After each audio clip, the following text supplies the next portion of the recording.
Breaking news tonight. Parents dine out and leave their 5 children at home to starve.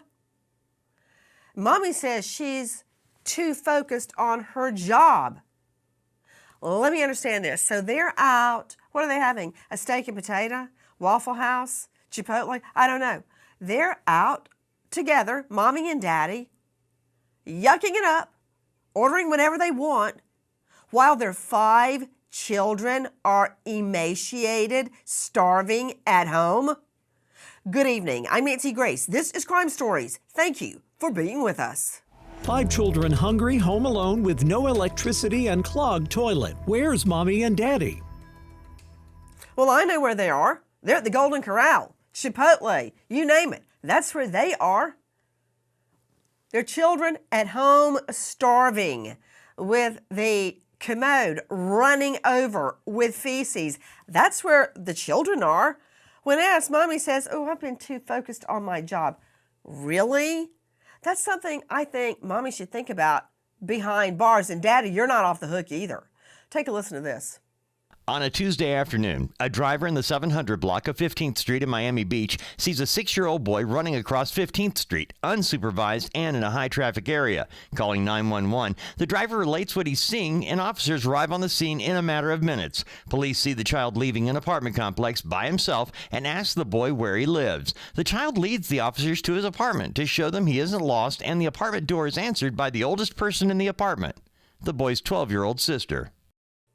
Joining me in an all-star panel to make sense of what we are learning right now. But from what I understand, a 6-year-old little boy, that's 1st or 2nd grade max, is running unsupervised across a street in a high traffic area. Let's just start with that. A driver happens to see the boy running, calls 911. Then, when police respond, they find the boy skin and bones. You know, straight out to Officer Christopher Bess, who is joining us out of Miami Beach with the PD Police Department. Sadly, officer, there's never a lack of business when it comes to mistreated children. Isn't that true? Absolutely. Unfortunately, this is an extremely heartbreaking case. While others were ringing in the new year, we had 5 kids who didn't know where their next meal would come from. Or any meal for that matter. Joining me, Officer Christopher Bess. Just question, does anybody ever ask you that? Do you ever just get sick of it? Because, you know, I remember prosecuting felonies for over 10 years in inner city Atlanta. And I remember the moment I had the whole courtroom, I had turned off the lights, I was doing a slide presentation to the jury. It was a serial murder. I could get him on one, just one, so it had to work. I had a picture up of the victim, and at that moment, I didn't know how much more I could take. Her head, her scalp had to be, during autopsy, pulled back so you could see the contusions under her scalp. And I remember that moment thinking, I don't know how much more I can take. How much I'm so saturated with it. Do you ever feel like that, Bess? Absolutely. So unfortunately, these particular cases happen more often than not.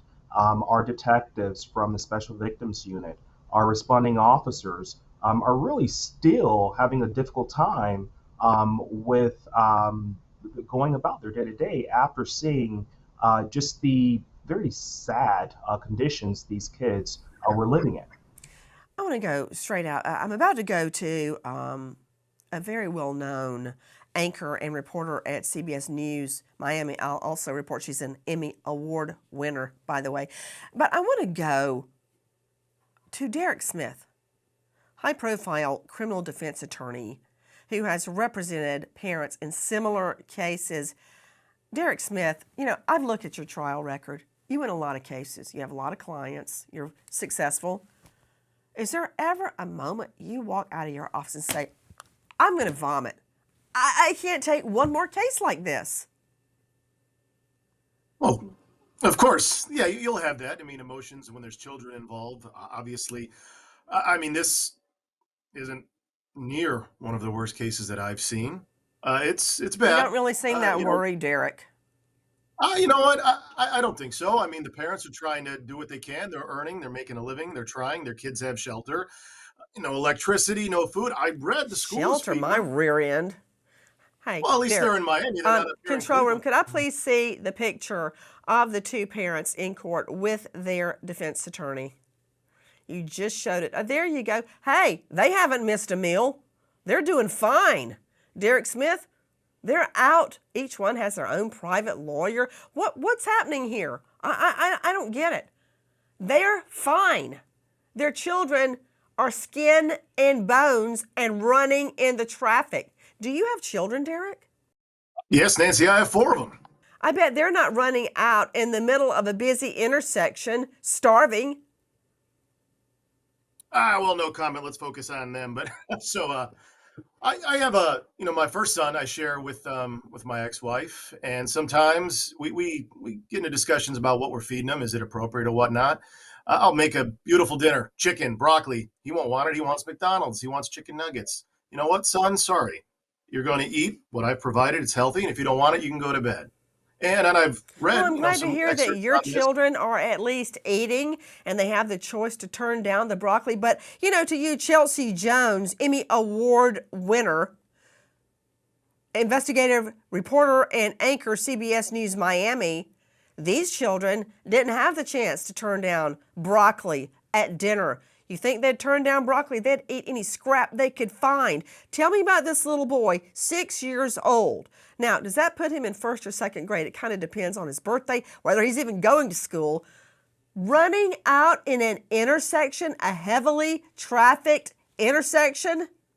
So the woman who called police and found this 6-year-old boy, it's actually what they learned when police went back to the home from the eldest child that kind of gave a picture of what these children do on a day-to-day basis. Arrest documents show that the eldest child, who is 12, told police they hadn't eaten since the day before. This is New Year's Eve. So she says on the 30th at 10 p.m. was their last meal. And then she also told police. Okay, wait just a moment. Hold on. Chelsea, I'm drinking from the fire hydrant right now. You're giving me so much information.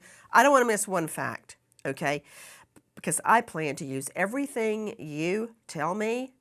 I plan to use all that scrap metal and turn it into a bullet to shoot right at these two parents. It all started when the little 6-year-old runs out into traffic. Is that right? Correct. Okay. Officer Christopher Bess is joining us, Miami Beach PD. Bess, this is called heavily trafficked. Tell me about the intersection because I'm having nightmares. There's one thing about running across the street where you live, it's a single lane, as opposed to 3rd Avenue and Lex in Manhattan, okay? Describe this heavily trafficked area. Correct. So it is an enormous intersection, and it is utilized pretty heavily by vehicular traffic and also other pedestrian traffic as well. So this is something that the boy and also the other victims we learned would do quite often because they didn't have electricity. So they would navigate this intersection quite often, going to the park and other areas of the city, again, just to do what normal kids would do. Two forensic psychologists joining us, Dr. Jeff Kesesi, author of A Dark Sides. On YouTube, you can find him, Dr. Jeff Kesesi, forensic psychologist. Dr. Jeff, thank you for being with us.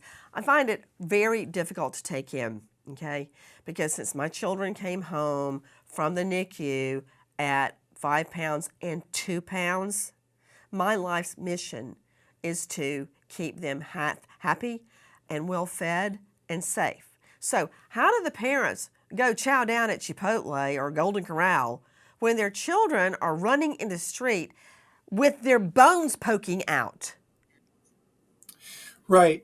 I've been involved in literally thousands of neglect and abuse cases as a forensic psychologist. And many times, when you see neglect like this, there may be substance abuse or there may be mental illness or even a lack of knowledge to parent. But occasionally you will run into these parents that are so self-centered, so caught up in their own lives that the children are secondary to the point where the kids are harmed. And, I wonder about this case. Is this a case of sort of I want to see narcissistic him. and self-centered people? Or Kalashevsky. can these people, Kalashevsky, hold on. okay. Okay, you're giving me blah, blah, blah, blah, blah, blah. What do you mean the child is secondary? That could mean anything. The children are starving. I don't know why you call Right. that secondary. That's certainly euphemistic. You're putting perfume on the pig. The children were starving. The commodes are overflowing with feces. You know what that is, right? Crap. Oh, yeah. Poop. Yeah. And they're living there in the cold while mommy and daddy are dining out at a restaurant. What does secondary Right. mean? That's not What I mean by the secondary word I is would use. they're so caught up in their own life and what they want that the kids are a second thought. They don't even want to feed the kids as long as they're fed. Um, maybe they'll leave some money for the kids, or maybe they'll just forget about the kids because they're well fed and happy and doing their own thing, and the kids are on the I'm back looking at burner. him right now, Kalashevsky. You know what? I need an MD. Dr. Michelle Dupri is joining us. You know her well. She shot to fame during the Alex Murdaugh double murder trial. But in my world, the world of crime, she was already famous. Forensic pathologist, medical examiner, and guess what? Also former detective, author of Money, Mischief, and Murder, The Murdaugh Dynasty, the rest of the story, and more important for me, field guide for child abuse investigation. Child abuse investigation field guide and homicide investigation field guide. Dr. Dupri, thank you for taking time to be with us. How long do you have to starve a child before their ribs and their bones start showing through their skin? Nancy, a child normally would starve to death in 3 to 4 weeks, and so they're going to be exhibiting signs of that. They're going to get very skinny. All sorts of other symptoms and signs are going to be there. So, 2 to 3 weeks, and that's it. A person cannot go very long without water, 3 days or so, but food maybe 3 or 4 weeks. This is so egregious. And unfortunately, this is not that uncommon. I have dealt with many child abuse and neglect cases all over the country, really, and we see this more often than we want. I'm catching on one thing. Dr. Dupri, it's my job to marshal evidence to determine what I can prove, whether that evidence is admissible in front of a jury, because if it's not, it means nothing to me. But I just heard you say it could take 2 to 3 weeks before a child's bones are actually sticking out. Okay, Derek Smith, back to you. You're a veteran trial lawyer. Right there, I would have a field day with these parents because it's not an isolated incident where one night they didn't get supper. They're not steaming broccoli, okay, in the steamer like you do for your children. This took at least 2 to 3 weeks to methodically starve them. Well, That's Nancy, I mean, you mentioned premeditation, evidence. man. Well, you mentioned What? evidence, and this we need to. You mentioned evidence. This is how we try cases. This is how we figure out guilt, innocence. We use evidence, testimony, and right here, the children are the ones telling the police they went to bed hungry that night, because as the mother said when they questioned her, they don't go to bed hungry at night. They just didn't want Raising Cane's, or she didn't want to feed at McDonald's, and the children didn't want to eat anything but that. So Okay, that's a different Okay, argument. I'm starting to see your defense here. So you're saying the children want a McDonald's, and her being such a good mommy, she goes, "Oh, no fast food for you." How about no food for you? One night of refusing McDonald's does not a starving child make. And you better know right now, my children have never gone to bed without plenty of food, okay? Ever. So you're saying that in this case, now I get why you were talking about your son wanting McDonald's as opposed to broccoli. You're saying that mommy is such a good mommy, she wouldn't feed her children fast food. You do know that's BS, right? In the real world, maybe in criminal defense world, it's great. I wouldn't buy that if an angel flew down from heaven and tried to sell it to me. You're saying they went to bed hungry because mommy didn't want them to have McDonald's? Is that your defense right now? Hey, Nancy, I'm pointing to the evidence. And right now, the evidence we have is testimony from the child and testimony from the parents. And furthermore, if you look into what they were talking about to the police, they're in school. The school provides them with food. So how do they get to this point? I Oh mean, what, they were on my break for a little while? stars! So wait, you're saying mommy and daddy are not responsible for breakfast and lunch because the children can get that at school? Well, I mean, if they're provided food from the school, how are they getting to this point? Well, let me just say Do we have this. specific evidence for this? Officer Or are we Bess, just kind of I got to give this to Derek Smith. He wins a lot of cases, and now I see why. He's got this good guy, look at me, would I lie to you appearance, and he makes it seem like, hey, she's just a good mom. She didn't want them to have fast food, Officer Bess. You know, you might almost fall for it unless you had been one of the cops answering that call and you see the child thin, running in the street and you go to the home.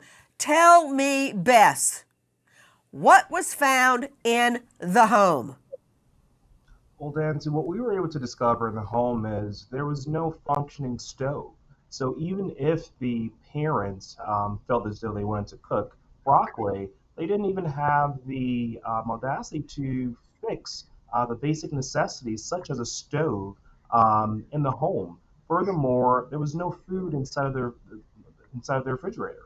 So these kids not only had to fend for themselves, but the foods and the meals that were provided in the schools were the only source of nourishment they really had. You know, at a lot of schools, I don't know if you know this, Chelsea Jones, but a lot of schools, they don't let you come back for seconds. And then for some children, if they do go back for seconds, they get made fun of. Did you know that? Yes. I mean, that's, I think, part Another of, thing, Chelsea, isn't it true that this was during a break? The children didn't have food at school. They had nothing.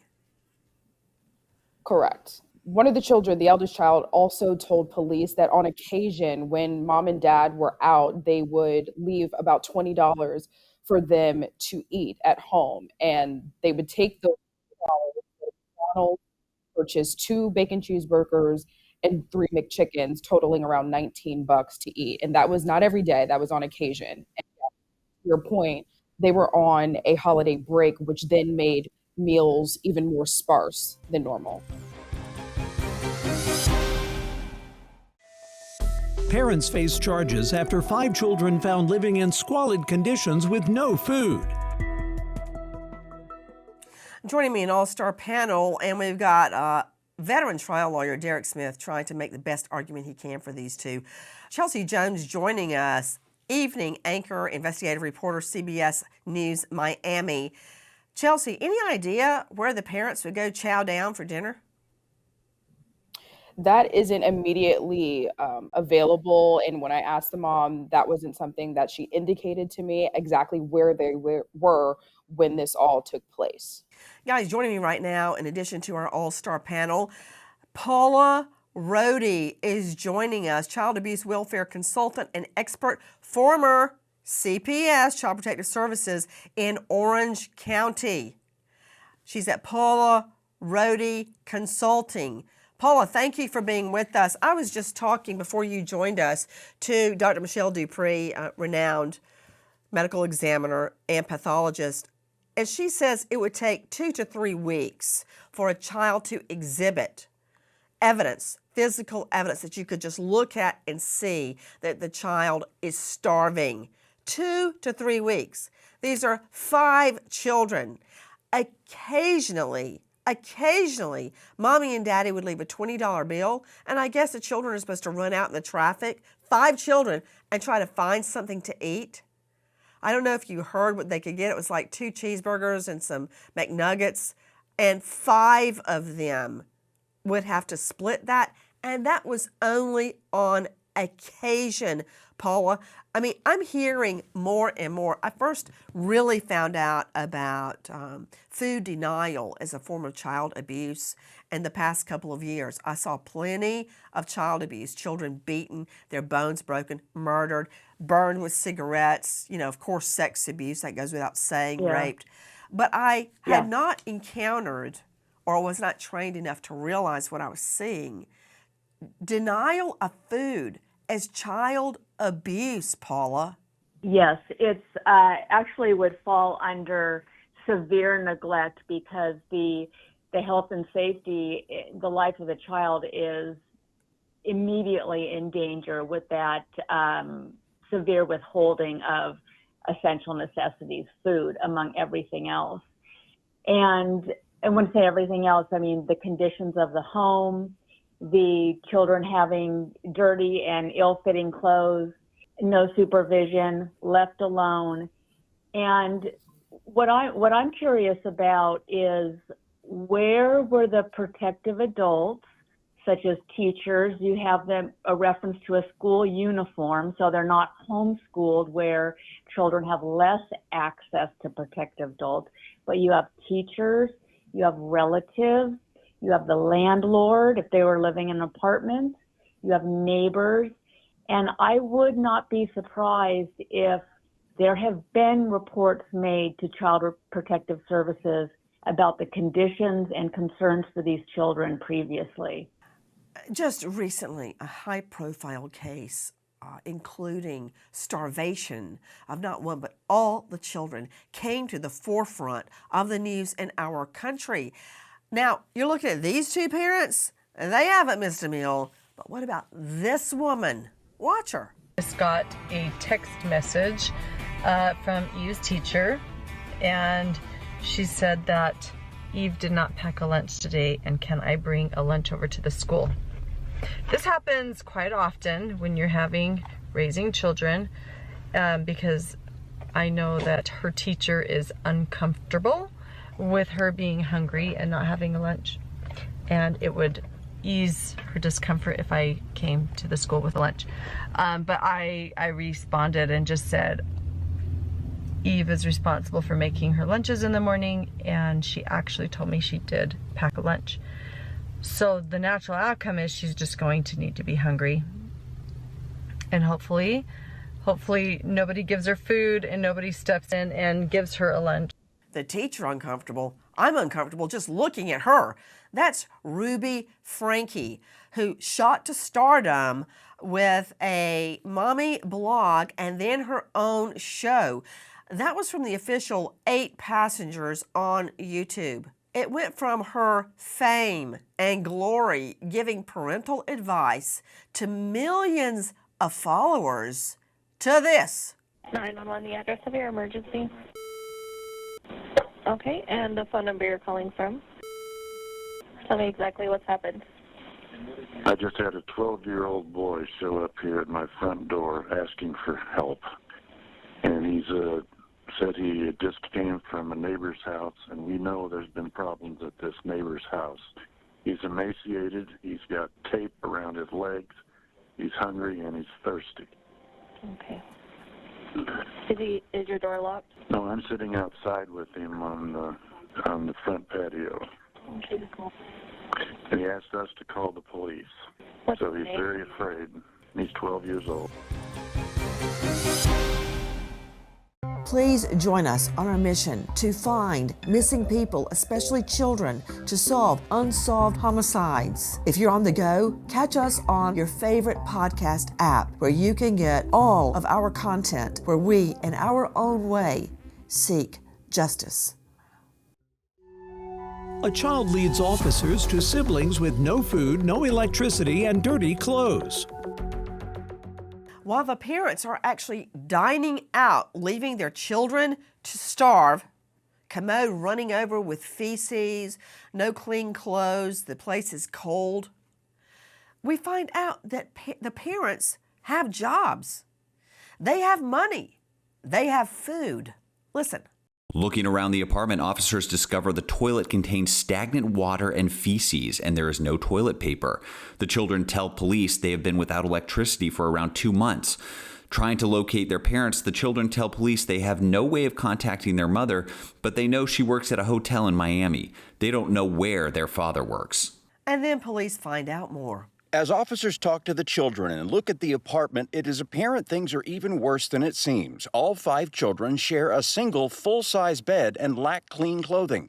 Officers also note a strong odor of soiling, and the 12-year-old girl tells them her parents haven't washed clothes for a couple of weeks, so they just wear what they have. So let me understand this. Officer Christopher Bess joining us from Miami Beach PD. So not only do they not give the children food, the children are starving while they're down the street at Golden Corral, but they don't wash the clothes either. The parents go to work every day. Their clothes are clean. I mean, they've got to know this is wrong. It's not like they don't understand what they're doing wrong because their clothes are clean. They have food.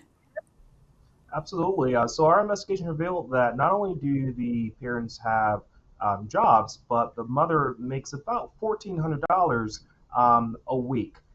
When the kids express concerns over having food and clothing, the children told our investigators that it depended on the mood. The 12-year-old, in all intents and purposes, were like the guardian of her other siblings. She would advocate for them. She would ask her mother and or father for additional money, and she told our detectives it all depended on their mood, whether they wanted to feed us or not, when they would go out to Lincoln Road or Ocean Drive to dine out and have dinner, or have takeout.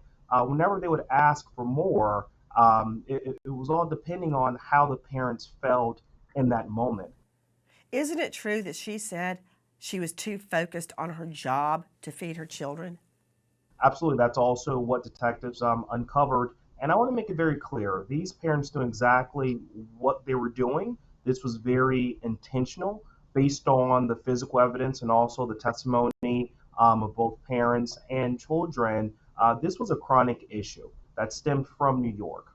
So they had been flagged in New York. What exactly happened when they were in New York? So there was an open case of child neglect in New York. CPS took away the kids while they were there. Once they went through the process of regaining custody of their children, they relocated down here in Miami Beach, and apparently the same vicious cycle continued. One of the victims in this case had to sell their cell phone for $20 because that's what they're accustomed to, just to provide food for their kids during a break when their parents refused to provide them with the $20 outside of the meals that they received in school. So very disturbing case. Oh my stars. So one of them had a cell phone and had to sell it for food? Absolutely. Guys, listen to this. At the police station, the children are being fed as the 12-year-old girl explains occasionally they get to eat food their parents bring home. The girl explains to police that her mother would occasionally leave them a $20 bill to buy food, and she would buy 2 bacon cheeseburgers and 3 McChicken sandwiches from McDonald's to feed all 5 of the children. The parents frequently leave the children at home without food while they go out to eat dinner. One Turpin child manages to escape through a window after years of abuse and get to make a 911 call. You saw that photo of all the children in matching outfits? The Turpin parents would do this. They would stage photos and force the children to behave in a certain way in front of the camera, dressing them all alike in a choreographed photo to send out. But at home, as is now dubbed, the House of Horrors. Listen.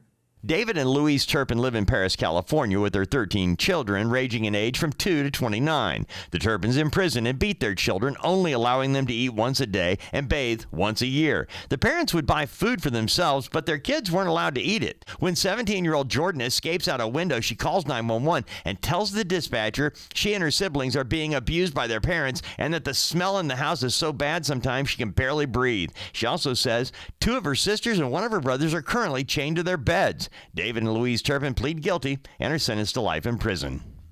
Rot in hell, Turpin parents. They're behind bars where they belong, but guess what? They're getting 3 hots and a cot, something they deprived their children of for years until, again, their bones were literally sticking out, almost about to puncture the skin. Another issue there with the Turpins, listen to this. What about this, Dr. Jeff Kesesi? They would buy pies at the deli and the grocery store, apple pies, pumpkin pies, and more, and leave them out. Then they would unchain the children and let them out of closets. And they would let them come down and see the food, but not let them eat it. Right. That's beyond neglect. That's sadistic psychological abuse, no doubt. You know, I'm just wondering what part of hell is for people like this. You know, Derek Smith, please don't think I'm picking on you just because you represent people like this that starve their children. What do you do in a case like this? And look, I'm giving you a hard time, but you're very successful. You know the Constitution like the back of your hands. You know the rules of evidence backwards and forwards like they're your alphabet. But how can you get parents off in a case like the one we're looking at right now? Forget about the Turpins. They've already pled guilty. They got a one-way ticket to hell. But how would you argue the current case, the case in chief we're discussing?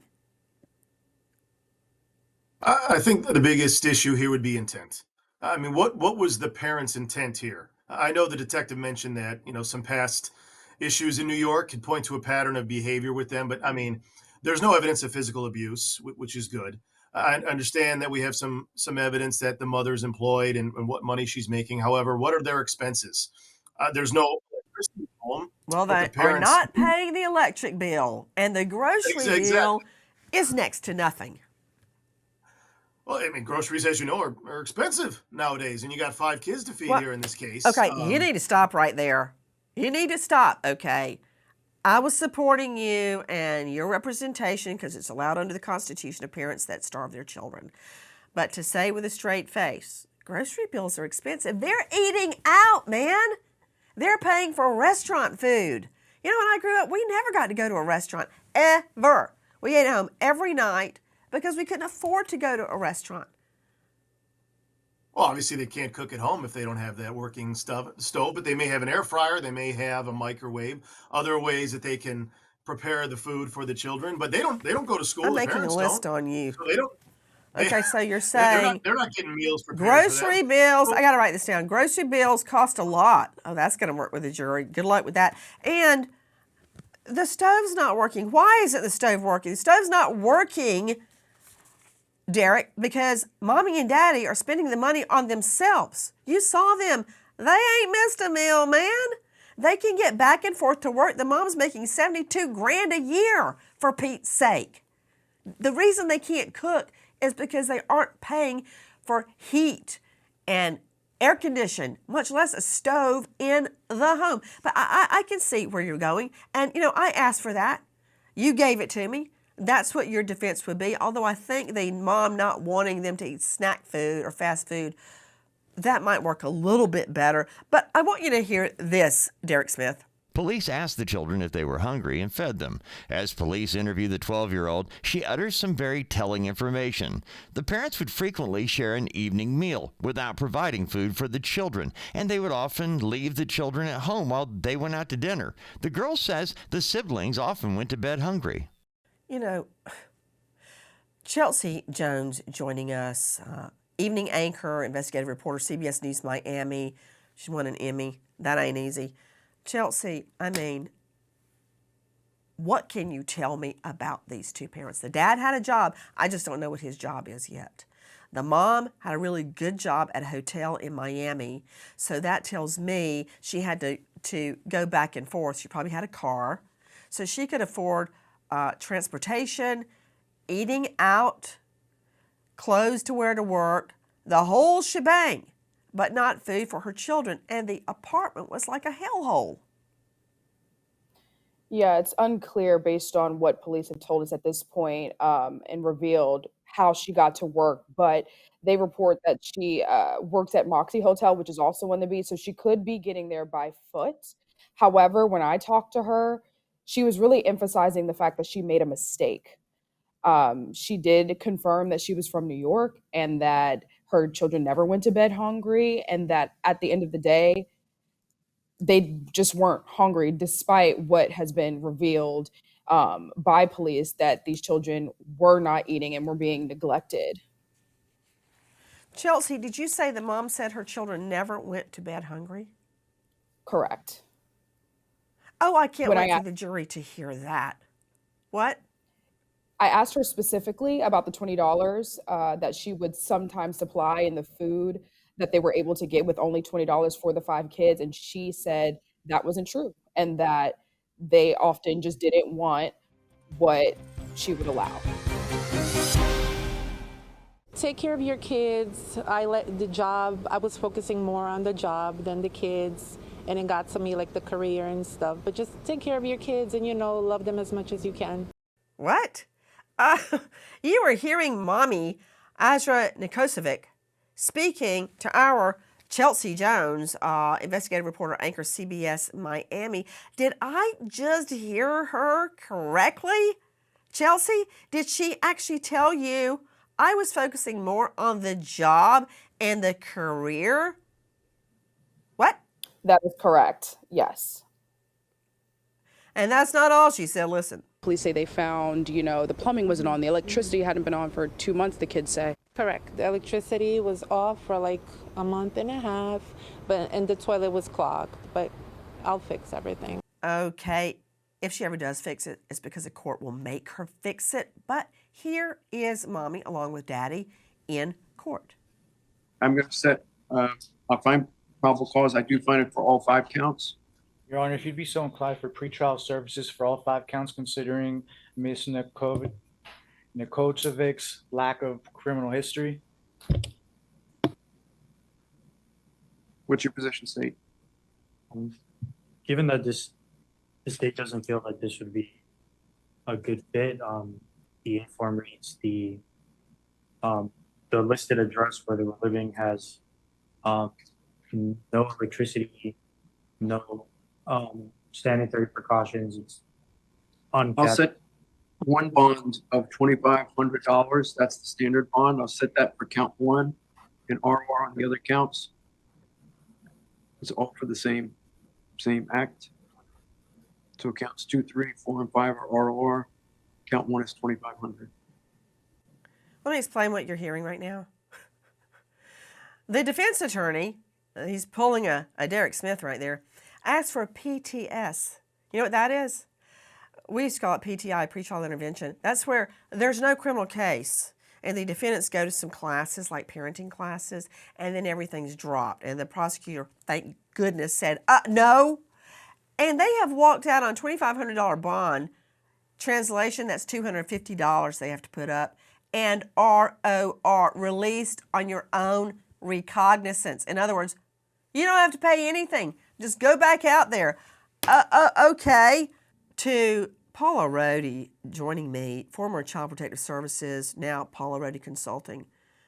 And it just keeps on and on and on. Second verse, same as the first. These two are out, ROR. Probably at Chipotle right now, probably having a steak somewhere. Maybe they're at Outback, I don't know. After starving their children. Yes, it's criminal, and they were arrested, rightly so. And I think that next steps with regards to the Child Protective Services is to request of the juvenile court that the parents undergo in California, it's called a evidentiary psychological evaluation. Oh my goodness, I was with you until you said that. The parents get to have a shrink paid by me, the taxpayer. You know what? I don't need a shrink to know that they are self-centered and they are sadistic, watching their children day by day starve. Chelsea Jones joining me, CBS News Miami. What's next for Mommy and Daddy? What Mom told me when I spoke to her was that she was going to fight to get custody of her 5 kids back, and we have yet to hear from the father at this point. We wait as justice unfolds. And now we remember American hero, Sergeant Investigator Frederick Souders, Burleson County, Texas. 31 shot and killed in the line of duty. Served with Burleson County 7 years, survived by grieving mother Ann and brothers Clyde and Howard. American hero, Sergeant Investigator Frederick Souders. Thank you to our guests for being with us, but especially to you for being with us tonight and every night.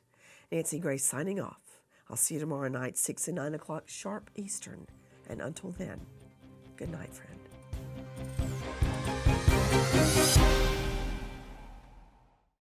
Please join us on our mission to find missing people, especially children, to solve unsolved homicides. If you're on the go, catch us on your favorite podcast app where you can get all of our content where we, in our own way, seek justice.